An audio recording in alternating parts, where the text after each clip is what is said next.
Swept away by the gushing waters released from the Largi hydropower project, 36 hours later, 19 of those students are still missing. It's an utter tragedy for several of those families. There have been survivors, Rishika, but 36 hours later, all we see is the politics and no trace of those 19 Absolutely, students. Shiv. And you know, there was a special plane that in fact took the survivors back home, and all that's really emerged from those survivors is absolute horror stories of what actually transpired. Big question, however, is will accountability ever be fixed? Here's a comprehensive report on what the survivors in fact said when they reached home.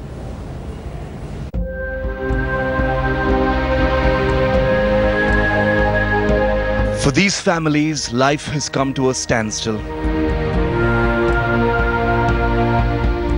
The bodies of the 4 students who died in the tragedy at Manali were flown to Hyderabad late on Monday. At the airport, the bodies were received by grief-stricken relatives of the students.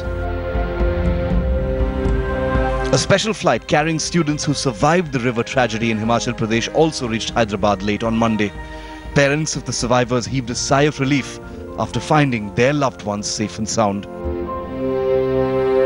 अच्छा हो गया madam, बहुत अच्छा हो गया, मगर बाकी का भी वो भी फील हो रहा है ना। अपना जो बच्ची का क्लोज फ्रेंड है वो गायत्री बोल के वो गया बोल को बहुत फील हो रहा है। वो हमने अपना बच्चे से बात करते रहा, अपना बच्चा सेफ है बोल के रात से बात करते रहा। स्पेशल फ्लाइट अभी वो एयर कोस्टा बोल के लिंगमनेनी ट्रैवल्स वाला चंद्रबाबू नायडू साहब ने अरेंज किया, वो लोग आया। The survivors recounted their horror and blamed the authorities for initiating the rescue operation very late.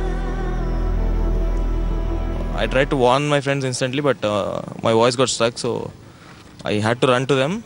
And by the time I ran to them and tried to pull a few people out of the valley, the water level rose rapidly. I myself slipped, but I could come out somehow. And we did not hear any kind of warning or siren before the gates were being opened. Some even claimed that no siren was sounded to alert the students. It's a sightseeing place. Actually, we went for photographs, but suddenly the dams were around 4 kilometers away from the incident. Suddenly the dams were open. I'm sure it's a very sad day for you, but if you can speak and tell us what it is. No, I can't, please. I'm not even, I'm sorry. Meanwhile, operations are on to find the other 20 students who are still missing, who were swept away by the swelling waters of the Baes river. The Army and NDRF are on the job to trace them. The 24 students who were swept away were all engineering students, all with potentially brilliant careers ahead of them. Fate has cut short their dreams. Bureau Report, Headlines Today.